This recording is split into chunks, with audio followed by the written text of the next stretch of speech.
So it's the same when we talk about higher and lower in terms of developmental places that people are at. We respect where people are at. And consciousness can be said to be like a layered cake. And each layer is what they call a meme. And now that word has become, used a lot lately, memes. But in spiral dynamics, it says that there are 8 core memes, each representing a more developed level of awareness for humanity. And a lot of people are in the lower memes, lesser people are in the higher memes. And spiral dynamics says additionally that there is a 2-tier system in place. So it's like the cake is kind of divided in 2. You have 6 layers, and then you have 2 layers at the top. Each meme or layer is represented by a color, like in the rainbow. We have a rainbow over here. Or by the chakras. Many of you are familiar with the chakras. And the green meme is the top layer of tier 1. And it's said that that's where humanity has been developing in recent times. And so even if you just think about culturally, what do we talk about? We talk about the green movement. And that's kind of like the color that many people are moving into. And so the 60s is considered the beginning of the green layer, and indeed the green movement of the last few decades focusing on environmental issues is an offshoot of that. So our consciousness has expanded to be more aware of the planet and of our relationship with the planet and how we need the planet. And we need to treat the planet properly with respect.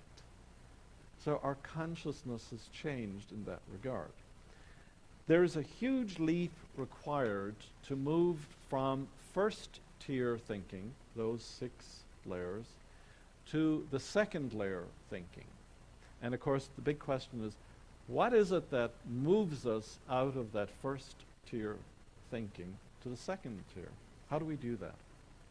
Well, a primary difference between first and second tier is that each first tier meme sees itself as being right. If you're in one of those 6, from the bottom up, 6 layers, you think, I'm right. I'm better than those other ones behind me, And of course you think that you're right up there, don't you? And the others are all wrong or misguided. Green sees itself as essentially right, and the other memes as less enlightened. Even the green viewpoint that there is no one right answer, because that's what the green would say, believes itself, it believes that that's the right answer. So, unless you understand that there's no right answer, then you're wrong.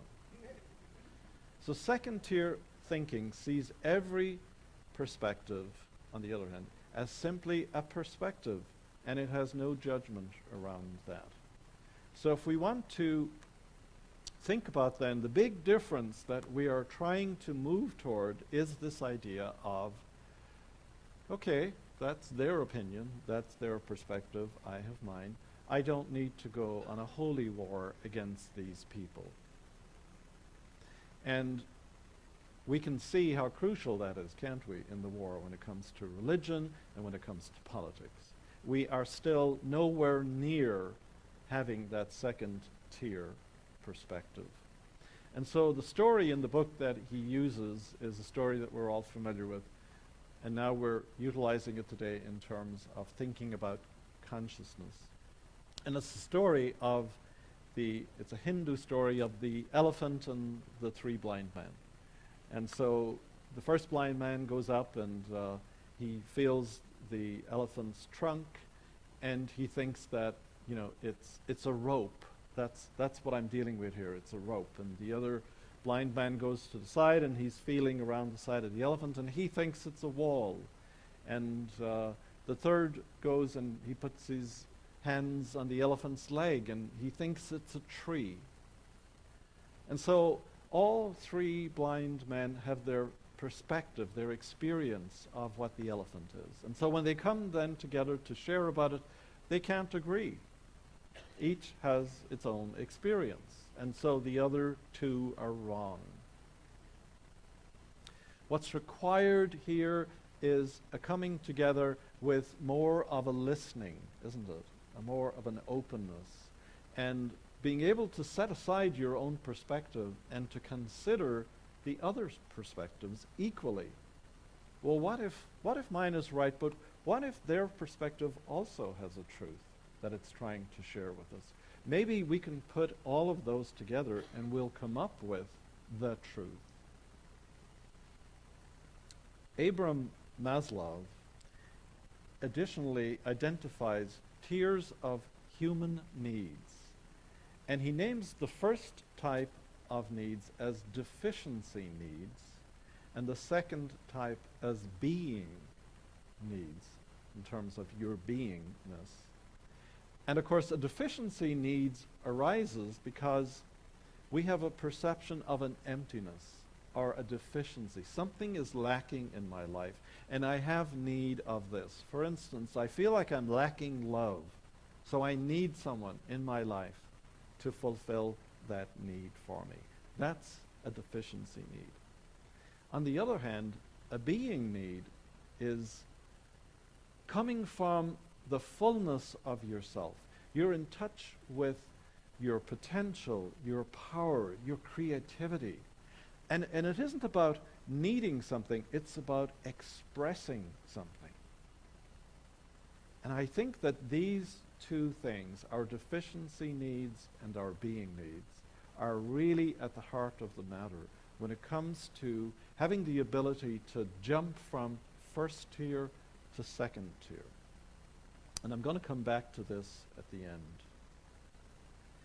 Many people believe that development to this level by a sufficient number of people is required at this time for humanity to survive.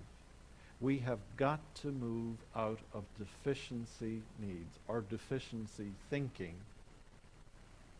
to being thinking. And isn't that what we're all about at Unity? We continually talk about how we're prosperous, how we are abundant, how we are the presence of God, how we have this great power and presence and potential, and that what we want to do is to express that. We want to come from that place of identity. I am that. I am the Christ. So today's material, I think, is really speaking to us about our tradition and unity, but also about the need for humanity to move to that type of thinking. And we can see then, can't we, how judgment or non-judgment is key for humanity to make this leap forward, to move to the next level. And also the memes progress from me memes to us memes. And they alternate. As we progress, we go through a me, like the 2-year-old. Then we move to, no, more us. And then as we go through that one, we go back to another me. And then we go back to another us. And the opportunity is there right now for humanity to look at itself in the mirror and to say, this me stuff is not working, folks. We are destroying the planet. We are killing each other. We are causing so much hate and stress in our societies and in our cultures. We need to move to the us, to the next meme. And at any given time, people are at a different level, of course, individually or collectively, at these memes, at these levels. And there's a lot of conflict in the world because of that. Currently, in the United States, we see conflict especially between the blue and the orange levels, in the battle between, for instance, creationism and evolution, wherein blue invokes divine authority as the source of truth, whereas orange looks to scientific inquiry and reason and sees that also as the divine unfolding. And orange and green have clashed likewise on issues like abortion and euthanasia.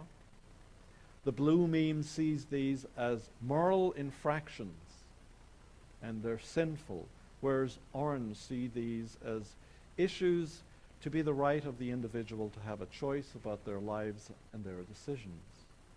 And then orange and green have clashed on issues such as environmental concerns versus economic concerns. So we have these struggles about logging and about fracking and issues of equal opportunity for employment versus business owners' concerns, a living wage versus profit. Blue-green clashes focus on issues around such things as gay rights or anti-war demonstrations. So we see that all of these fights that have been going on for the last 10 years or so, it's like all of the memes are fighting each other. All of the levels of consciousness are fighting each other. And so the cultural wars that we have seen and that we're still in are an outgrowth of all of these memes clashing. Hopefully, the reading material around this helps you to understand what is happening in our society and why. Because it can be very confusing. It feels like, why is all of this happening now? It's happening now because there are people getting to second tier. And there's a whole impetus of the uplifting movement of spirit through green to push us to the next tier. So it's not just about going up a meme, it's about a whole new jump up to a whole new different level. And that's why it's so intense. And that's why we see the collapse of so many things. And how we are being encouraged to move through collapse consciously. We know it's happening. We have evidence of it all around us. And we are being asked to walk through that with consciousness and awareness that, oh, okay, this may seem like destruction, but it's actually the spiral pushing us up to the next level. We are being pulled upward by spirit to be more inclusive, to build the world that works for all, which is definitely the us meme. The more ego-based meme, of course, will resist that. And we see signs of that all around us. People are upset. They don't want to move to the us meme. They want to stay in the me meme. And so the challenging part is not to go into judgment against those who are dragging their heels and don't understand the forward movement being asked of us. That it's actually spirit urging us upward. And to be less in our ego perspective. It's said that only 2% of the world's population are at the second tier level. Now I know what you're thinking. You think you're in the 2%. I saw a video recently of a Unity minister, who shall be nameless, who said that he was in the top 3% of awakened spiritual beings on the planet. And I said to myself, the very fact that you've said that tells me that you're not. Because I don't think anybody would make that assertion. But what is true is that it does require a compelling number of people to lift us upward into two-tier thinking and behavior. And this is where we come in today.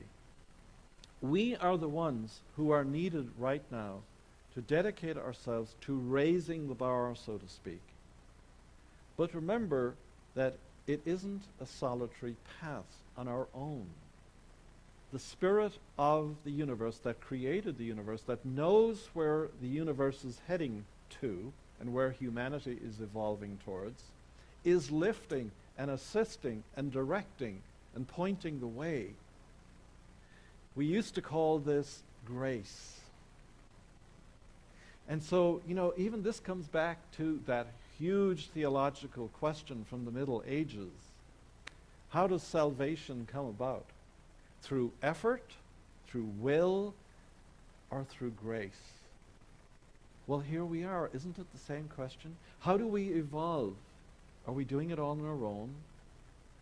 Or is there this presence that is lifting us, giving us a leg up? And in the Catholic Church, of course, it was said that it was the sacraments that did that. But in truth, it is the living Spirit of God in each one of us. That's the grace. That's the presence. If we would but listen to it. If we would stop thinking that we have to do this on our own and we have to figure it out. If we could just relax and open up and say, show me. How do I evolve? Like, do you think for 1 minute that all of the things that happened in your life were just happenstance? Can you not see that they all fell into place? You could say you were on your own little spiral in your life. And yes, we have choice, but at the same time, we continually get the same opportunities presented to us over and over, and we move up the spiral individually. The last evolutionary map that is presented in the readings from this week, and it's a great chapter, it really truly is, he's a wonderful writer, is concerning the material of the Bible. This is another map that we have been given, and you know what, we've kind of discarded it, haven't we? And this may come as a surprise to many of you, yet it all comes down to perspective and to a lens through which we can look at things. And in particular, with the Bible, that means interpretation.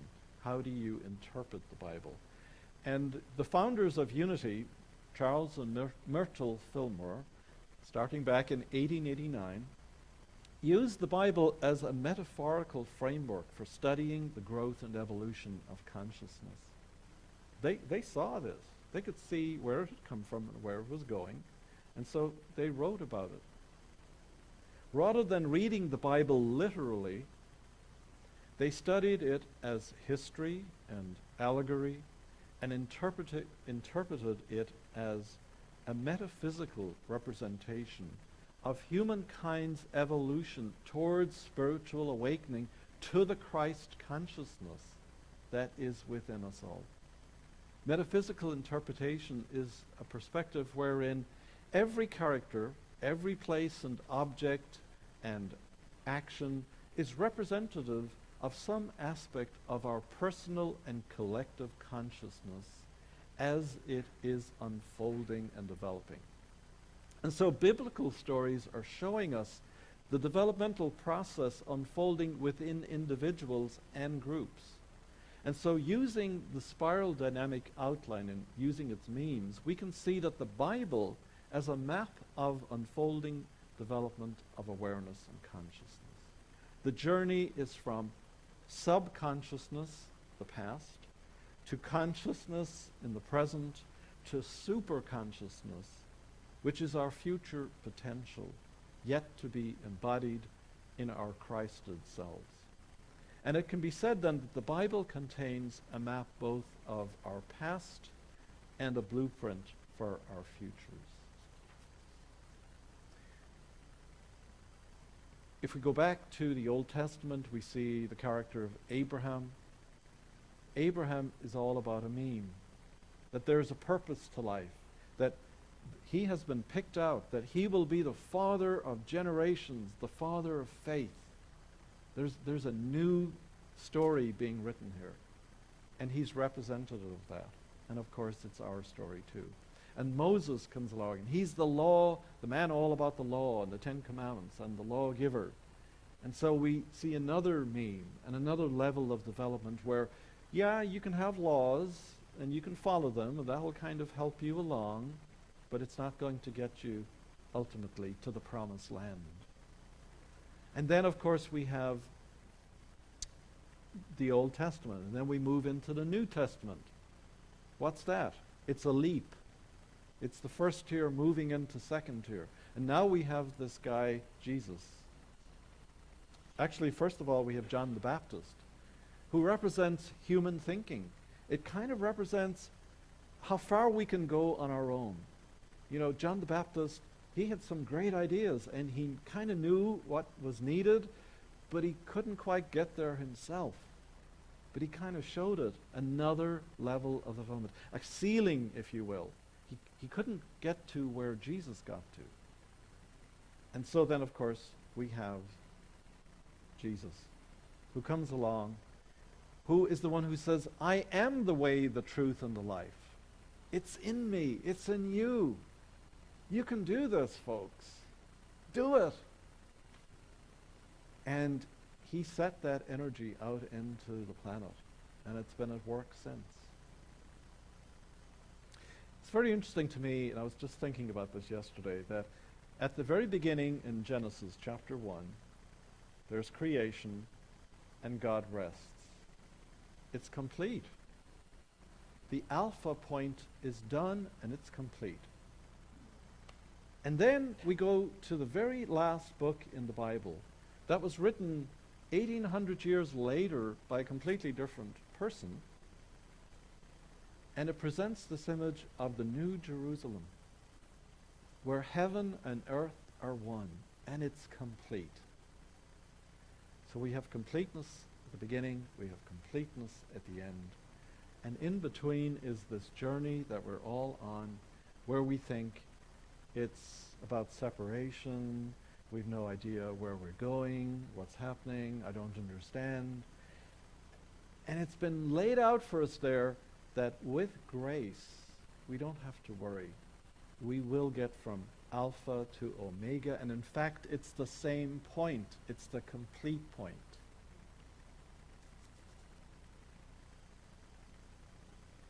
We're not going to get there, folks, if we keep focusing on our deficiency needs. And that's the beautiful part of Unity's teaching.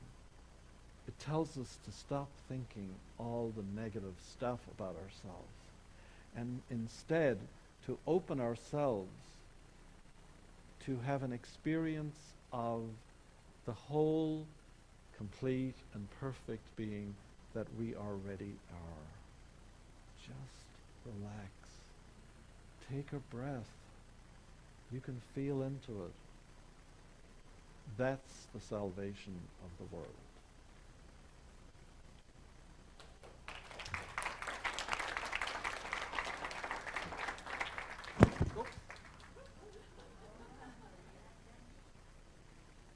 After this awkward thing. Thoughts are powerful, see? It's your fault. No judgment, but it's your fault. All right, I need a drink.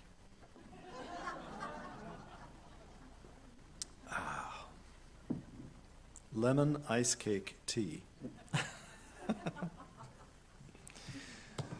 All right, so we come to that time of knowing ourselves to be these wonderful, powerful, abundant, blessed beings. I'm waiting for the next slide to come up because I need to know if it's the... Oh, it is. Okay. All right. I had suggested that we would do a new one this week, but maybe next week. All right. So, taking your love offering in your hand and placing it over your heart and getting into that flow of receiving and giving. The divine has given us all its very self. And so the least we can do is give back. And in that openness of spirit, we pray. My heart is open to receive and grateful for all my good. I give fearlessly and with love. And so it is. Amen. We have our ushers, Caroline and... Yes, Larry. And at this time, we have Another musical interlude with Gabriel.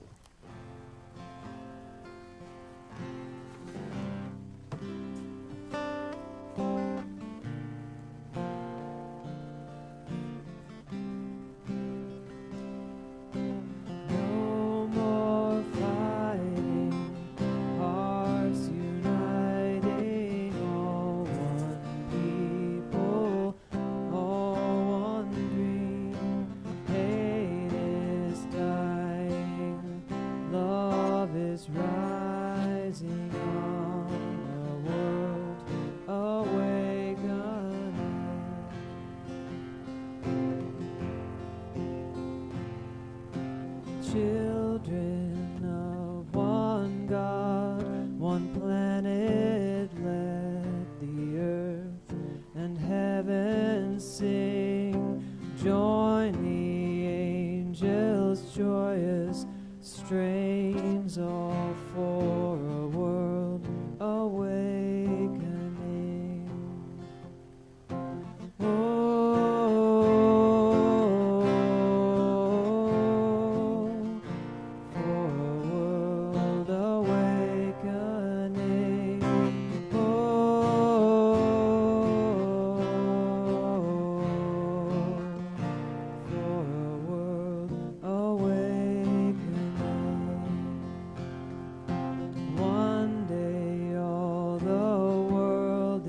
Watching time weaves us a common theme.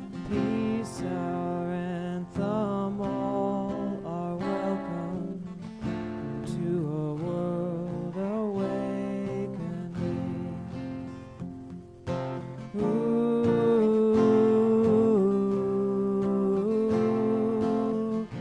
In a world awakening.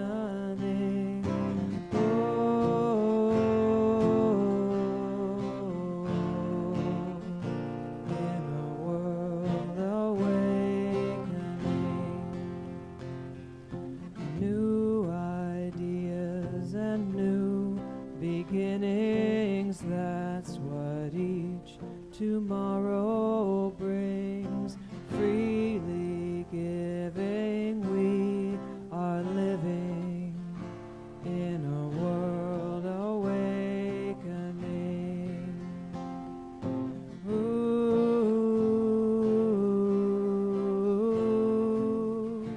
In a world awakening.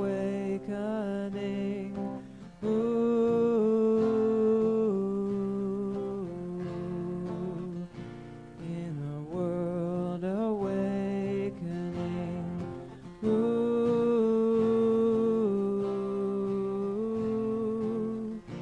On a world awakening.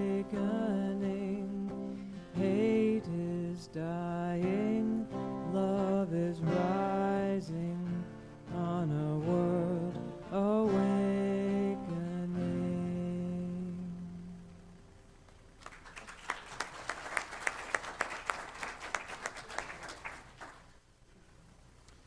Yes, indeed, love wins. Thank you. And so we bless these gifts now that we blessed in our hearts, and we dedicate them to the work of unity here in the Gold Country and worldwide. Thank you, God.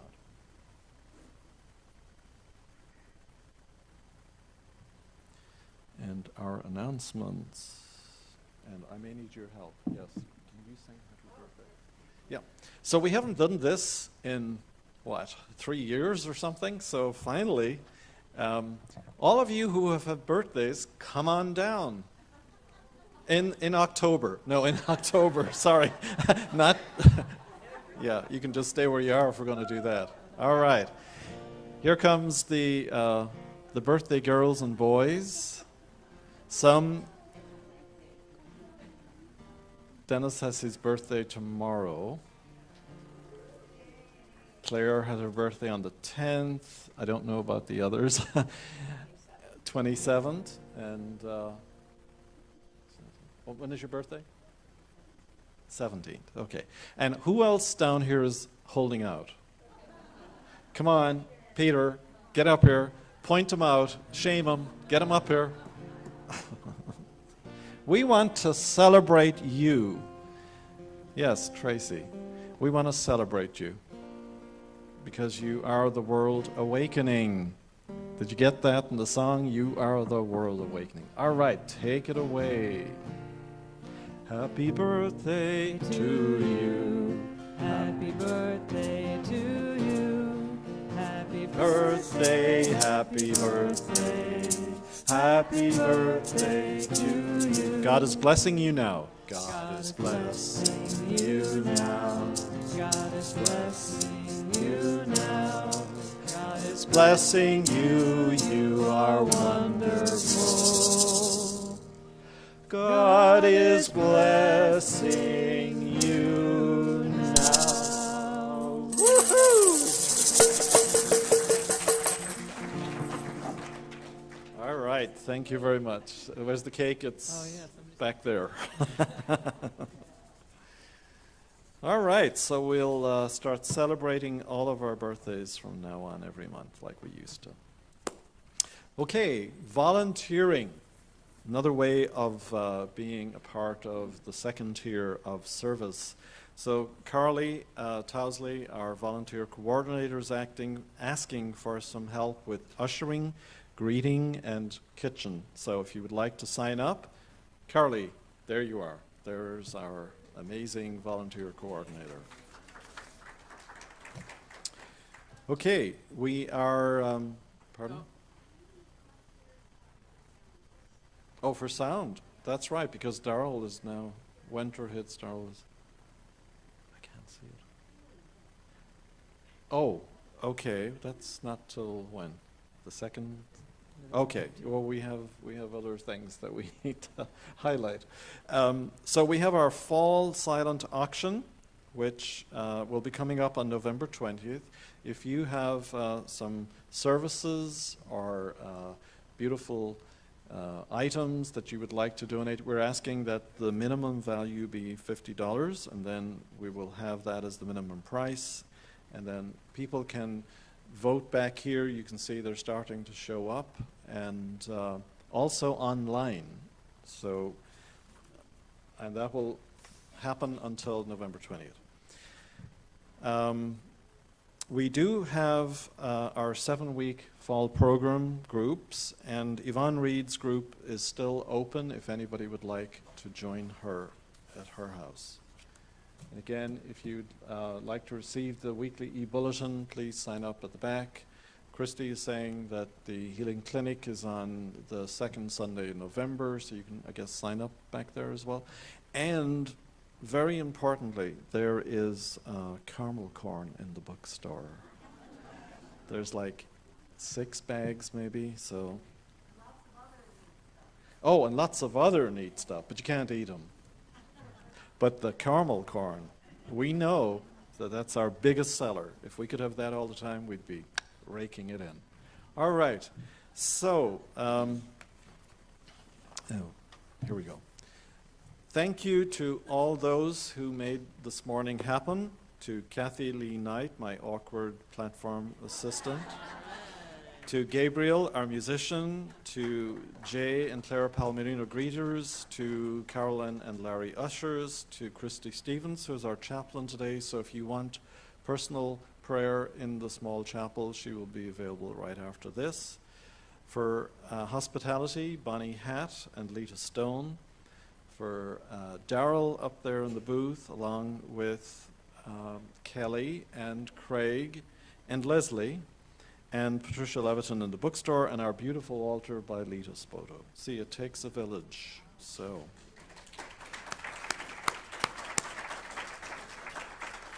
Don't miss out. Be part of the group and the crowd. All right, let's stand and pray our unity prayer together. The light of God surrounds us. I am the light of God. The love of God enfolds us. I am the love of God. The power of God protects us. I am the power of God. The presence of God watches over us. I am the presence of God. Wherever we are, God is, because I am, and all is well. Take it away, Gabriel.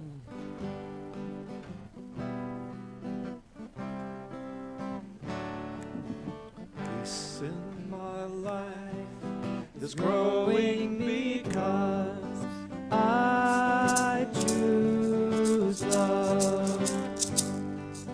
Love's always present. It's what I'm made of.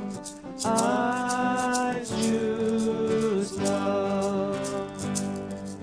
We are a part of each other. We are one. One tie that binds us that can't be undone. I choose love.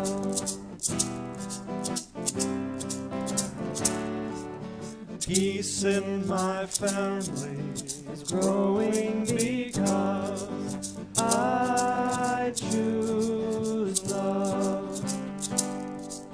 Let love be present. It's what we're made of. I choose love. We are a part of each other. We are one loving family, sharing one son. I choose love. Peace for our planet is growing because we choose love. Let love be present. It's what we're made of. We choose love. We are a part of each other. We are one. One choice unites us. Let this be the one. We choose love. We choose love. We choose love. love you.